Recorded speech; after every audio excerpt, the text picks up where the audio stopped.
मानपत्र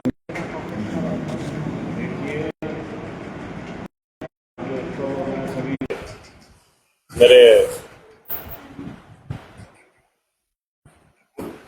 राजेंद्र कादयान जी, पूर्व मंत्री हमारे सचिन कुंडू जी, हमारे पूर्व विधायक बलबीर वाल्मीकि जी, बहन शशि लुथरा जी, तुलसीराम जागलान जी, हमारी बहन अंजू छोकर जी, कंवर सिंह छोकर जी, सारे साथी कांग्रेस जन, हमारे सुभाष बटला जी पूर्व मेयर रहे हैं, सारे साथी एक महत्वपूर्ण विषय को लेकर के आज हम इकट्ठा हुआ आप लोगों के सामने आए हैं। आज का जो मेन मोटो है, मेन विषय है, जो मौजूदा सरकार है बीजेपी सरकार, इस देश को भ्रमित करने का काम कर रही है। जो महिला आरक्षण के नाम से लोकसभा में जो बिल लेकर के आई थी, महिला आरक्षण के नाम से जो बिल लेकर के आई थी, उसके पीछे मोदी जी की मंशा कुछ और है और दिखावा किसी और चीज का कर रहे हैं वो। जैसा कि आप सभी को पता है, 2023 में महिला आरक्षण बिल पास हो चुका है और अभी अब 17 अप्रैल 2026 को अभी तक भी वो लागू नहीं हुआ है। इसी से आप अंदाजा लगा लो मोदी जी की और बीजेपी सरकार की क्या मंशा है। अगर इनको करना था तो तब जब 2023 में महिला आरक्षण बिल पास हो चुका है, पूर्ण बहुमत के तौर पर पास हो चुका है, तो क्यों नहीं उसको लागू किया? इतने दिन से क्यों नहीं लागू किया? अब जाकर के कहीं ना कहीं दूसरा लोगों के बीच में बीजेपी सरकार भ्रम फैलाने का जो काम कर रही है। उससे पहले भी देखा होगा आपने, पूर्व में जो कांग्रेस पार्टी की सरकार रही है, पूर्व में जो सरकारें रही हैं, अपना हमारे पूर्व प्रधानमंत्री स्वर्गीय राजीव गांधी जी पंचायती राज एक्ट लेकर के आए थे, पंचायती 3 टायर सिस्टम जो उन्होंने लागू किया था।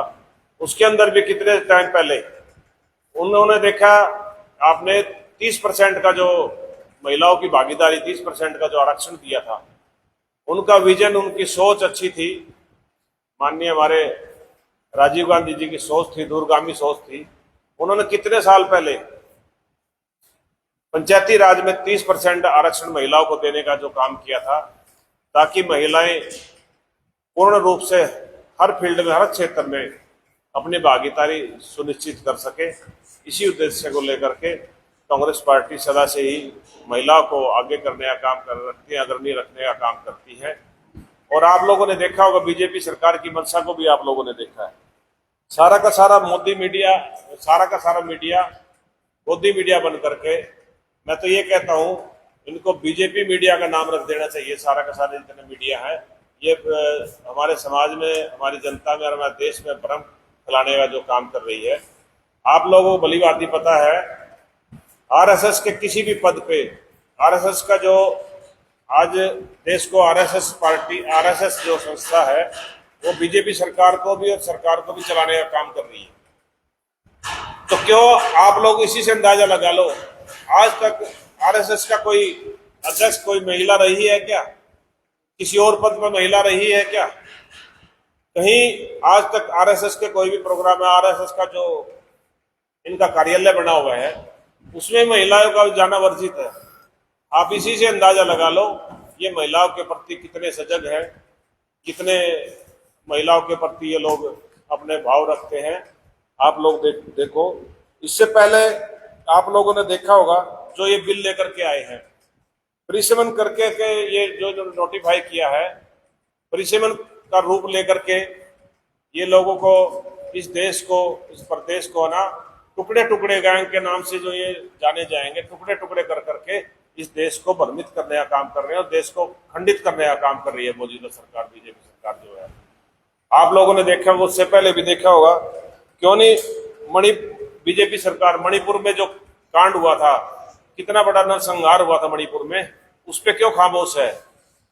सेंगर के मामले में देख लो, हाथरस में देख लो आप, उस पर भी क्यों? अंकिता भंडारी, उत्तराखंड में अंकिता भंडारी, उस पे बीजेपी सरकार क्यों खामोश है? अगर आप लोगों को लगता है ये बीजेपी सरकार इतने ही महिलाओं के प्रति इतनी ही सजग है, इतनी हितैषी है, तो महिलाओं के दिन आप देखते हो, महिलाओं के साथ दिन प्रतिदिन कितनी हत्याएं हो रही हैं, कितने बलात्कार हो रहे हैं। बेटी बचाओ बेटी पढ़ाओ का नारा जरूर दिया इन लोगों ने, पर बेटियों के प्रति इनका क्या आदर है, क्या भाव है, वो आप लोग भली भांति जानते हैं। कितनी इज्जत ये बेटियों की करते हैं। इनके मंत्री लगा लो कितने संलिप्त हैं। अगर कोई भी उससे पहले पूर्व सरकारें कोई भी जरा सा भी भ्रष्टाचार में कोई मंत्री कोई एमएलए पाता था, तुरंत अपना इस्तीफा दे करके वो सरकार से बाहर हो जाता था। पर ये मौजूदा सरकार बीजेपी के जो मंत्री हैं महिलाओं के साथ अत्याचार करते हैं, महिलाओं के साथ बलात्कार करते हैं, यहाँ तक कि इनके संज्ञान में जनता के आ चुका है। फिर भी ये लोग अपने पद से कहीं विमुख नहीं होते, कहीं जनता के प्रति कोई जवाबदेही नहीं है इन लोगों की। आप लोगों ने देखा महिलाओं के प्रति कितना मान सम्मान इन लोगों का है। और इनके कितने भी मंत्री हैं, हरियाणा में भी देखा होगा आप लोगों ने, स्पोर्ट्स मिनिस्टर थे, उनके ऊपर भी कितना बड़ा संगीन महिलाओं ने कितना बड़ा आरोप लगाया था। और वो भी कहीं ना कहीं देखा होगा आप लोगों ने, उसने भी इस्तीफा देने तक का भी काम नहीं किया था। तो मैं हमारे सभी साथियों से, और भी साथी बैठे हैं वो भी इसके ऊपर संज्ञान डालेंगे। हमारी महिलाएं भी बैठी हैं, हमारी सुरमी बहन आई हैं, उसका भी स्वागत है। हमारी शशि लुथरा जी हमारी बहुत सीनियर लीडर हैं जिले की, वो भी बैठे हैं। हमारी अंजू चौकर जी हमारी बहन हैं, वो भी बैठी हैं। और हम तो यही आप लोगों के माध्यम से सरकार से यही मांग करते हैं, अगर आप लोगों ने महिला आरक्षण बिल पास कर दिया है तो उसको तुरंत प्रभाव से लागू किया जाए, बिना किसी देरी के लागू किया जाए। और जो डिलिमिटेशन के नाम से इन लोगों ने जो प्रोपगंडा फैलाया है, हम इसका सिरे से इसको बहिष्कार करते हैं, इसका सिरे से निकालते हैं। कांग्रेस पार्टी गांव-गांव में जाकर के, कस्बे-कस्बे में जाकर के, लोगों के बीच में जाकर के जो महिला आरक्षण बिल है इसके प्रति जो बीजेपी दुष्प्रचार कर रही है, उस प्रचार को कहीं ना कहीं खंडित करके और लोगों को सच्चाई है जो लोगों के बीच में सच्चाई लाने का काम करेगी। मैं ये पर आप लोगों को पहुंचने पर बहुत जिला कांग्रेस कमेटी की तरफ से आप लोगों का स्वागत करता हूं और आशा करता हूं आप लोग भी इसमें जो ये बीजेपी मौजूदा सरकार भ्रमित करने का काम कर रही है, आप भी इसमें हमारा सहयोग करेंगे और जनता को सच्चाई बताने का काम करेंगे। मैं अनुरोध करता हूँ, हमारी बहन अंजू चौकर जी हैं, वो हमारे सीनियर लीडर हैं, उनसे भी आप वो भी थोड़ा इस पर प्रकाश डालेंगी। बहन अंजू चौकर।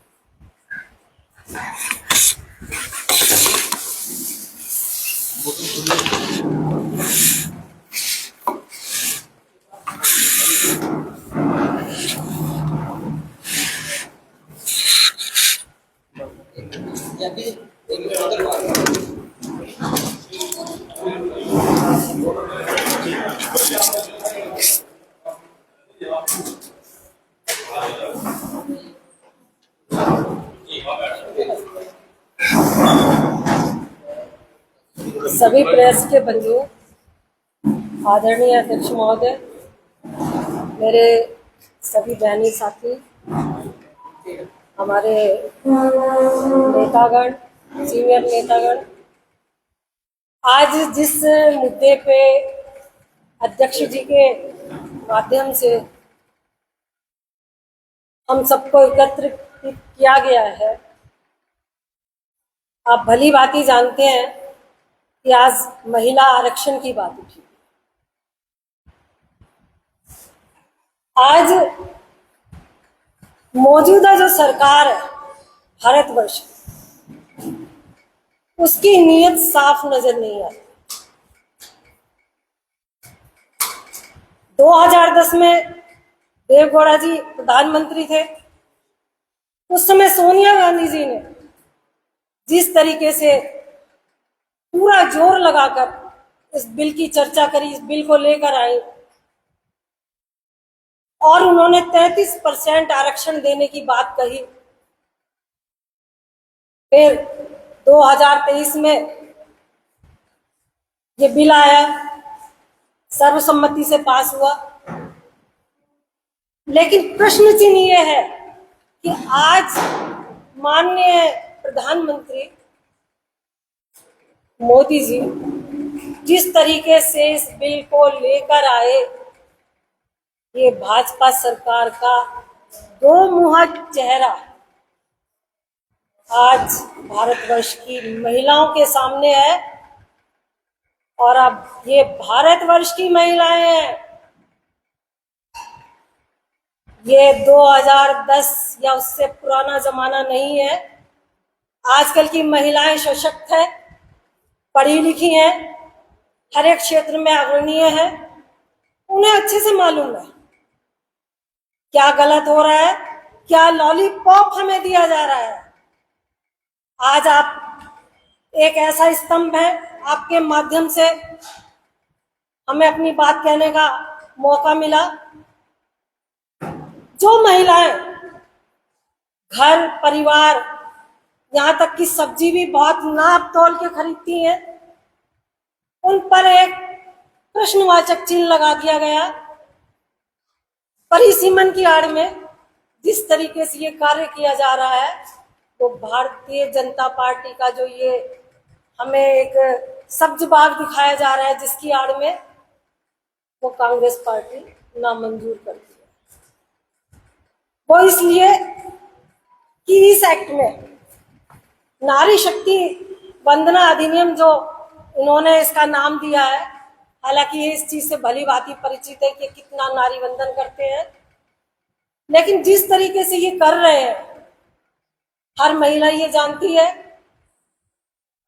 कि अगर आरक्षण की बात है तो हमारा ओबीसी कोटा कहाँ है।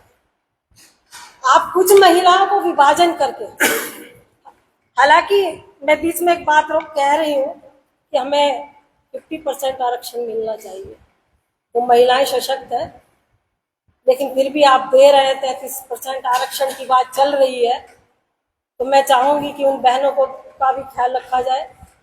ओबीसी कोटा जो है उसका भी ध्यान रखा जाए, उसकी भी बहनें आ सकें इसमें, और एक सर्वसम्मति से जो है इसको ईमानदारी से पारित करें।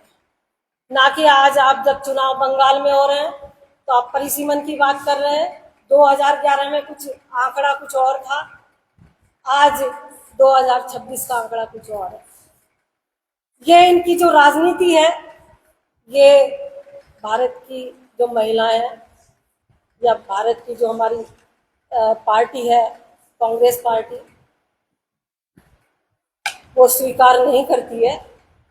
और मैं इसी बात से अपनी बात समाप्त करती हूँ कि आपके माध्यम से ये बात पहुँचे, और पूरी हम उम्मीद करते हैं कि आप लोग हमारा साथ दें।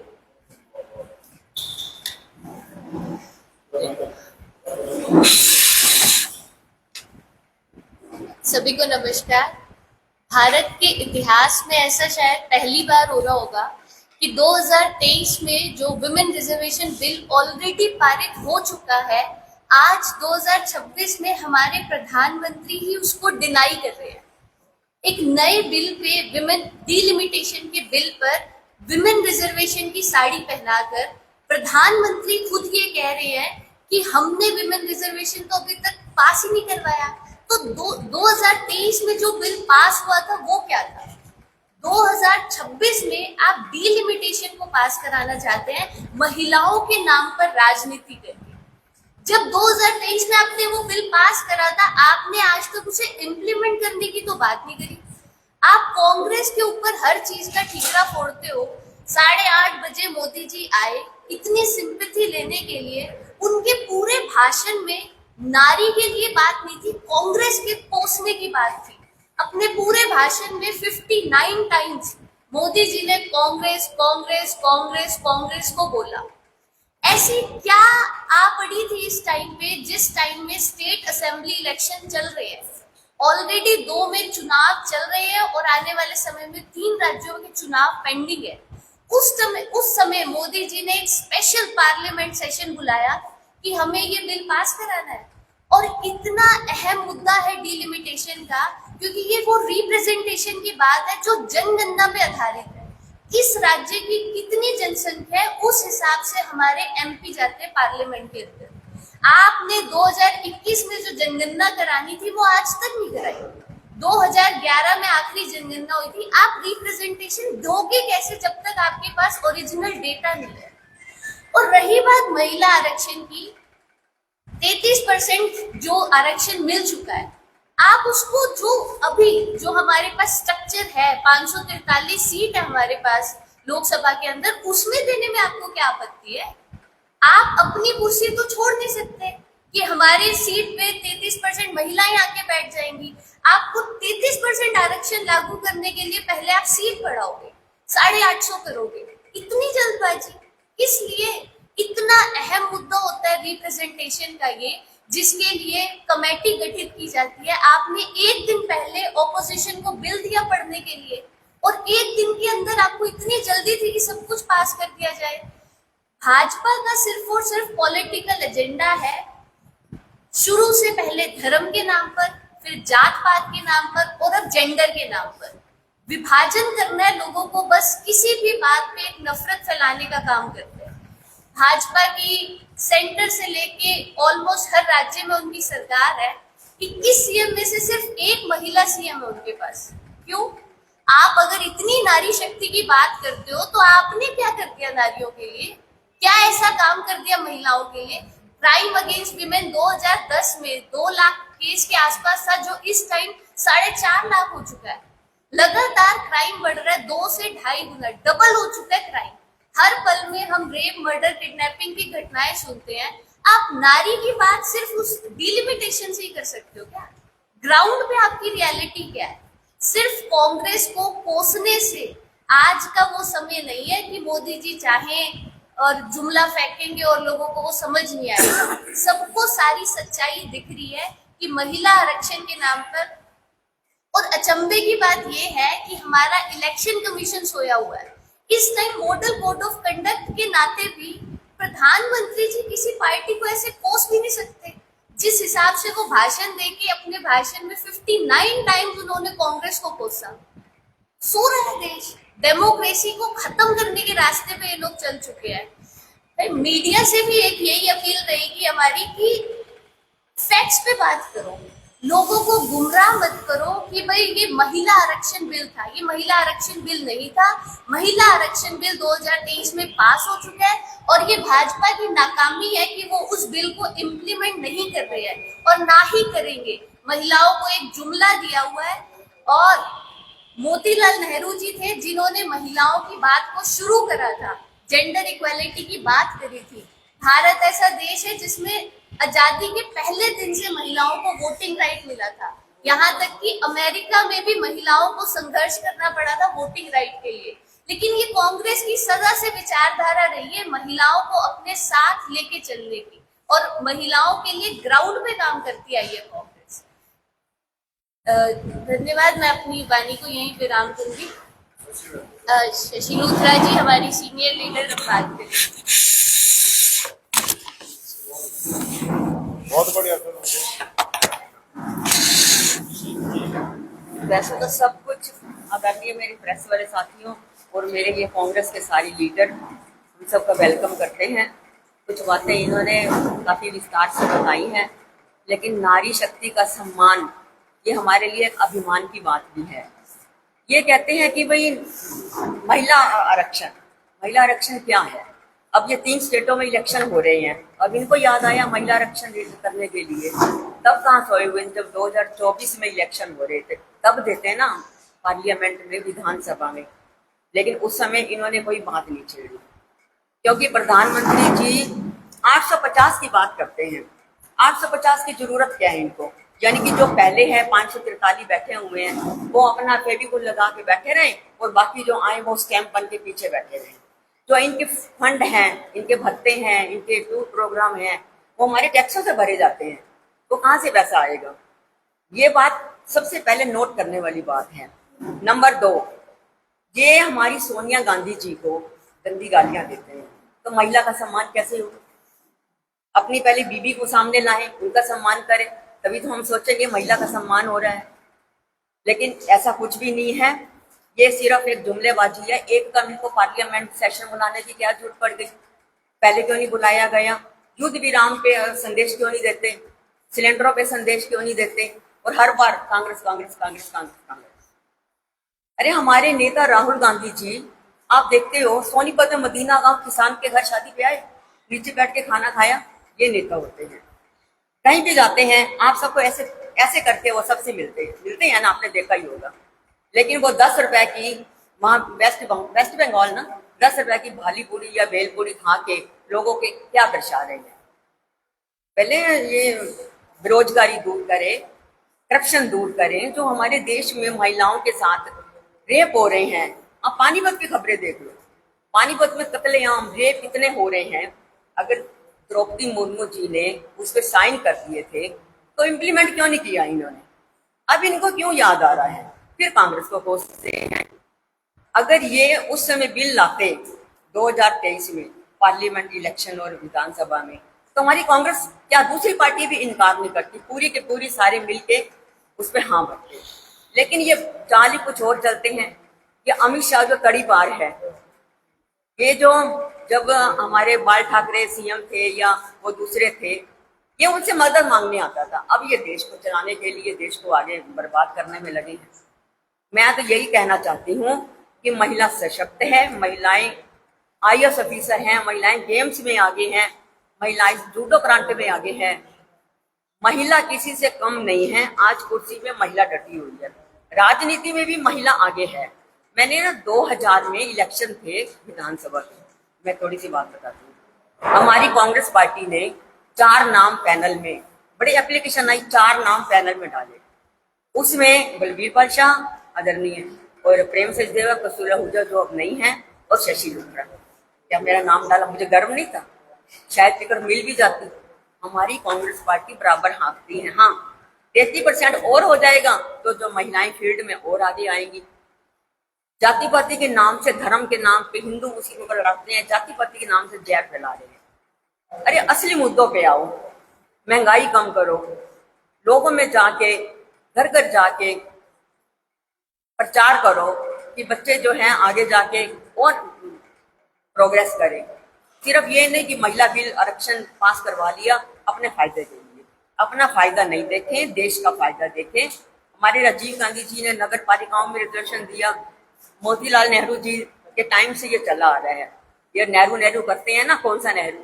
मोतीलाल नेहरू जी के टाइम से चलता आ रहा है। हमारी सोनिया गांधी जी ने इस पे बहुत प्रेशर डाला था, लेकिन कोई बात नहीं, देर आए दुरुस्त आए। हम कहते हैं कि हमें महिलाओं को हक मिलना चाहिए। अब हम सुबह उठ के आते हैं घर से, अपना काम काज करके आते हैं, इनके भाइयों के साथ बैठे हैं, इनका भी साथ देंगे पूरी तरह। जिसको कांग्रेस पार्टी आगे आने वाले समय में रिप्रेजेंट करेगी, कुछ भी टिकट देगी, हम उनके साथ हैं। लेकिन हम ये चाहते हैं कि हमारा हक भी हमें मिलना चाहिए। नहीं तो सारी महिलाएं अगर इकट्ठी हो जाएं, आज हम इकट्ठे हैं, कोई बात नहीं, आंदोलन करेंगे आने वाले समय में, गांव गांव जाकर इसको समझाएंगे लोगों को। महिला ऐसी भी हैं जो आना चाहती हैं फील्ड में, लेकिन अभी उनको थोड़ा सा और आगे जाना पड़ेगा। हम प्रोटेस्ट, मैं आज काले कपड़े पहन के आई हूँ। हमारी अलका लांबा जी ने प्रोटेस्ट किया है कल दिल्ली में, ये नारी वंदन शक्ति अधिनियम लाने के लिए काले कपड़े पहन के प्रोटेस्ट किया। नहीं तो मैं हमेशा व्हाइट के ही डालती हूँ, आज मैं काले कपड़े पहन के कर रही हूँ, प्रोटेस्ट कर रही हूँ कि हमारा हक हमें दिया जाए। लेकिन ये फालतू के जो प्रधानमंत्री जी कर रहे हैं उनको बंद किया जाए। धन्यवाद।